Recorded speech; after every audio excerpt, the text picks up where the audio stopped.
Seventh chords. What are they? How do you build them? And why do we need them? In this video, I'm going to break down the 3 most common types of seventh chords and show you how you can get these incredible shapes into your playing. Let's dive in.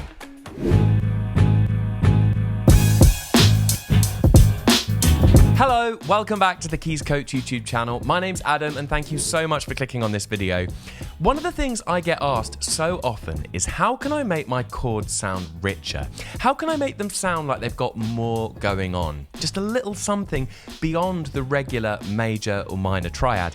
And seventh chords is such a great place to start. So what exactly is a seventh chord? Well, if we go to the piano and we play the major scale, C major, you take the root, the third, the fifth, and the seventh, you get a seventh chord. In this case, it's C major 7. Now, the way seventh chords are commonly taught is people do what you call diatonic seventh chords. So they go through the major scale and build seventh chords on each of the notes. So if you do that, you get C major 7, then D minor 7, then E minor 7, then F major 7, then G7, then A minor 7, then B half diminished, but don't worry about that one for the moment, and then C major 7 again. And it's like, oof. That's a lot to remember. And they're also all starting on different notes, so I can't really hear the difference between them. So here's the game changer, right? And this was a complete revelation when I discovered this. Build all of your seventh chords starting from the same note.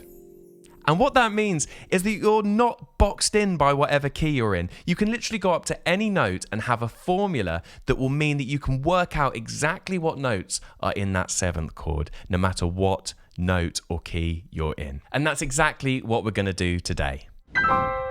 Major 7. So this is probably one of the most common ways of taking a regular major triad and giving it just an extra bit of character.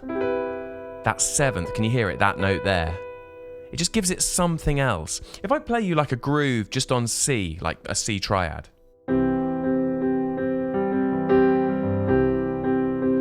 So there's no extra notes. All the notes I'm playing are in the triad. Now I'm going to add the major 7.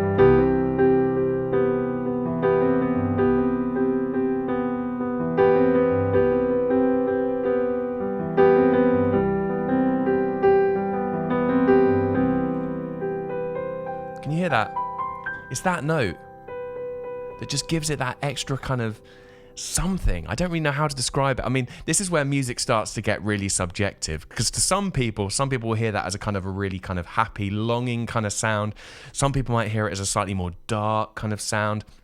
It's up to you how you hear it and recognize it and think of it, but just have that sound kind of in your toolbox. So it's a way of making a regular major triad sound richer. And to build a major 7 chord, you take the first, the third, the fifth, and the seventh, like we did earlier. The normal chord symbol for a major 7 is a triangle. Now, here are some of the other chord symbols you might have seen that also sometimes represent a major 7 chord. Now, I wouldn't necessarily recommend using those. I think the triangle is the clearest symbol for a major 7 chord. It's the one I see most often. But if you have some other ones that you use, drop them down in the comments and let me know. Now, the other thing we have to do when we're dealing with seventh chords is dividing our chord symbol into 2 parts, the triad and the seventh. So in the case of C major 7, you have the regular triad, which is the C. If you saw C written on a chord chart, you'd just play a C triad, right? A C major triad. And the triangle just refers to the seventh. You add the major 7th, the 7th note of the major scale. So you kind of divide it into 2 parts. You've got the triad and the 7th. And we're going to be doing this with all of the different 7th chords we're looking at, dividing that chord symbol into 2 parts. Now, I'm covering a lot of material here in this video, and I want you to be able to practice all of this stuff at home. So I've put together a free PDF lesson book which contains a cheat sheet for all of these different types of 7th chords. So you can almost put it up on your wall or up on your piano, up on your keyboard, whatever works, and you can really just refer back to it if you're ever stuck on how to make any of these 7th chords. The link to download that PDF is down in the video description. Go and grab your copy, it's completely free. Okay, minor 7. So this is a way that we can take a regular minor triad and just give it something else, a slightly different quality. So let me just play you a groove on a regular minor triad. I'm going to do this in C minor. So the only notes I'm playing there are from the minor triad, C, E flat and G. Sounds quite lean. There's only 3 different notes in that chord.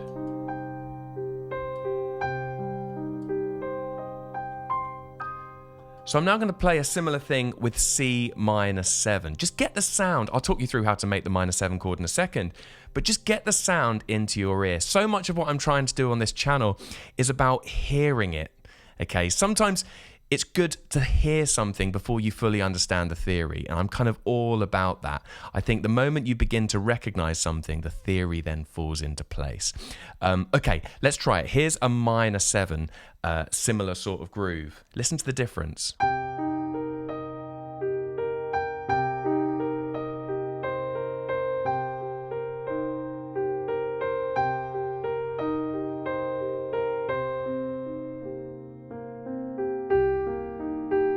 Can you hear? It's that note. That's the 7th. So I can sort of, even though you're at home watching this, I can kind of guess what you're thinking. Did some of you think that sounded more major? Hold that thought. If you thought that sounded more major, great stuff. I'll come to that in a second. But how do we build a minor 7 chord? So the system we're using, you build everything from the major scale. No matter what chord you're on, you build everything from the major scale. It means you only have to know one scale in order to build all of these different chord types.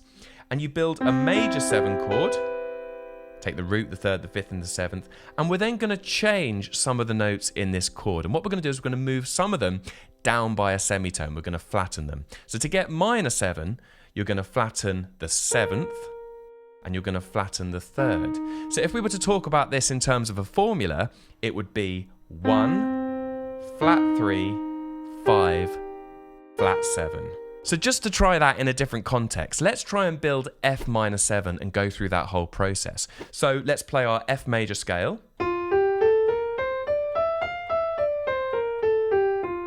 We then build a major 7 chord by taking the root, the 3rd, the 5th, and the 7th. And then to get minor 7, our formula is we flatten the 7th and we flatten the 3rd. So here we're going to flatten the E to an E flat, and we're going to flatten this A to an A flat. And there is F minor 7. So just like before, we need to divide our chord symbol up into 2 parts. So if we go back to C minor 7, we've got C minor, which is one part, that's the triad. And then the 7 refers to the 7. Now, whenever you see a 7 on its own, not with a triangle or anything else, just a 7, it means that that 7 is flattened. It's automatically flattened. In fact, I'd go as far as to say, whenever you see a 7 in any chord symbol, it's always flat, unless you see a triangle. Do I agree with that? If you agree with that, I'm not sure I agree with that. I think it's right. If you agree with that, comment down below. Let me know what you think. I'm all for this, right? I reckon we should have like a uniform chord symbol Bible, right, on this channel. The chord symbols we always use. So I'm well up for you all getting involved in that.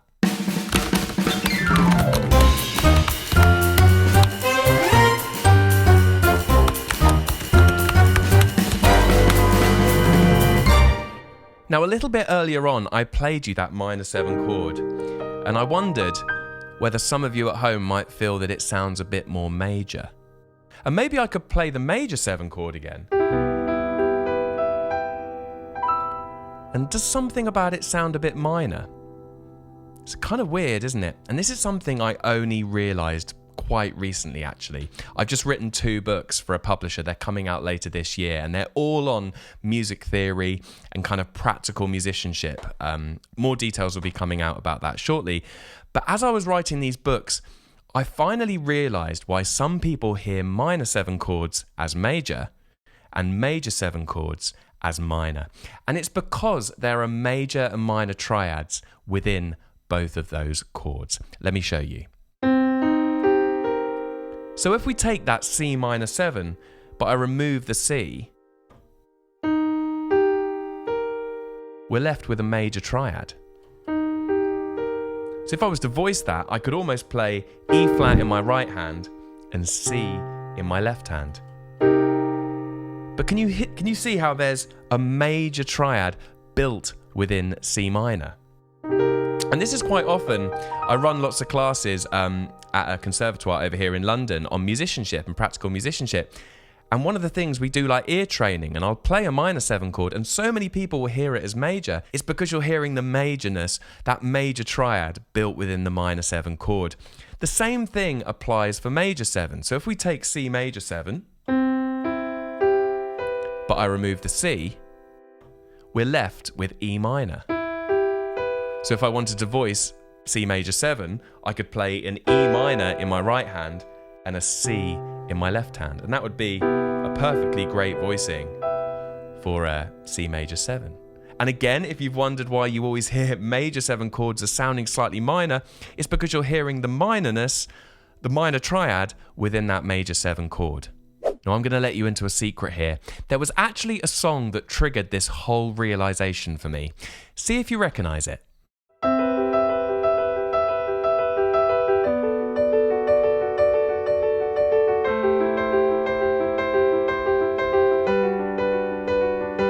Of course, it's the song If I Ain't Got You by the amazing Alicia Keys. Some people want it all, but And I heard this song on the TV or the radio a little while ago, and so much clicked into place, particularly in terms of how we think about 7th chords. I'm just going to take you through this intro and just show you exactly what I mean. So the intro is in the key of G. There's our G major scale.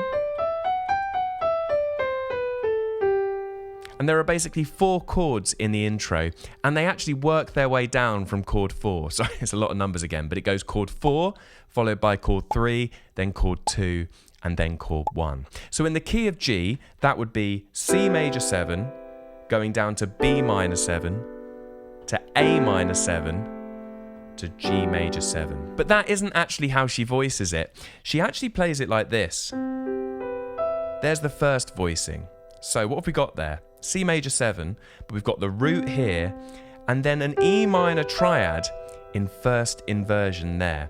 E minor over C. Depends how you look at it. You could think of C major 7 as E minor over C. It depends what's easiest for you. Sometimes I've seen some people kind of, when they're working through a chord chart, put a little chord in brackets to help remind them. So if it was a C major 7 chord, they just write next to it to remind themselves E minor over C. So the first chord, there it is. Just playing this triplet pattern. Then it moves here, B minor 7. And again, we've now got D, a major triad, over B. So when we were on the major 7 chord, C major 7, we had a minor triad in our right hand. And when we moved down to the minor 7 chord, we had a major triad in our right hand. It's quite a lot to compute, isn't it, all those opposites, but I think it's helpful.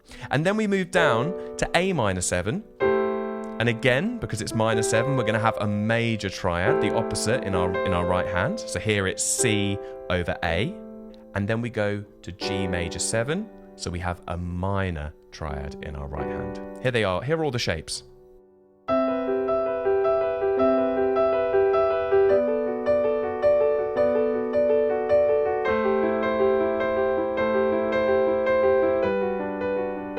And then she walks back up.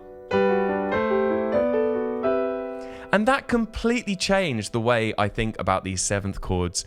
So I just wanted to throw that out there because I know so many people struggle to hear these different chord types, and that might just give you a little clue.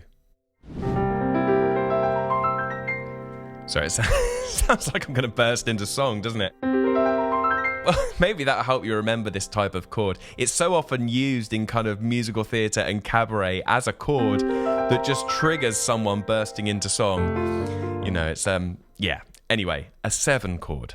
Now, you may have heard some other names that are commonly used for this chord, dominant seventh being one of them. I don't really like the word dominant because it sort of implies that the chord only falls when you're on the fifth, and that isn't often the case, and I don't really want to open that whole box of worms. But I think the best way to refer to this chord is just as a 7 chord. So again, if we divide the chord symbol in two, you have C, which is a major triad, and then a 7 is the second part of the chord symbol, and like before, as it's got a 7, we know automatically that the 7th is flattened. So the notes in C7 would be C, E, G, and B flat. We got the root, the third, the fifth, and the flat 7.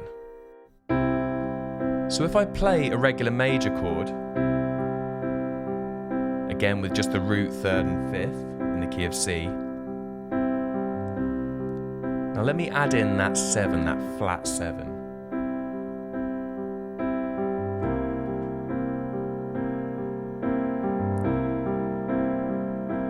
Hear that note there. For me, when a chord is a 7 chord, it's like it's going somewhere. It's on a journey. It's going to be going somewhere else. For example, what would normally happen is it go there and back there and then to, 7th chords are often used to travel somewhere, okay? Chords with a major triad and a flat 7 on the top. They're used to travel. They're kind of like vehicles. Think of them like, think of them like cars that are going to different parts of a key. Not entirely sure that's the best. Not entirely sure that's the best analogy I've ever done, but we'll stick with it for the moment. One of the best ways I've found to teach people the sound of a 7 chord is through the classic song "Shake Your Tail Feather" by the Blues Brothers. Do it right.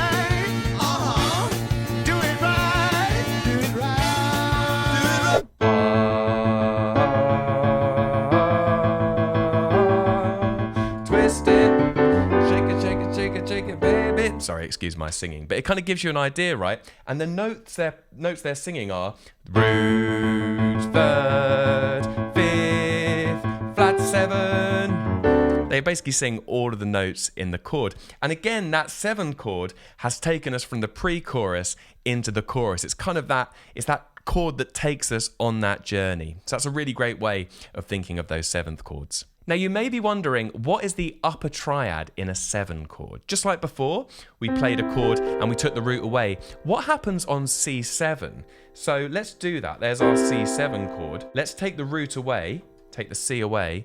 We're left with this triad here, which is E diminished. Okay, now you might not be too familiar with diminished triads. They kind of go hand in hand with augmented triads.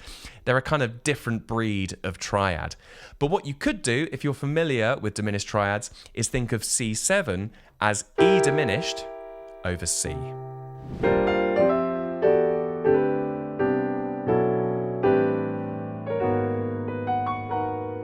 So there we go. There are the 3 most common types of 7 chord. We've had the major 7, which is root, third, fifth, and 7th. We've had the 7 chord, which is root, third, fifth, and flat 7.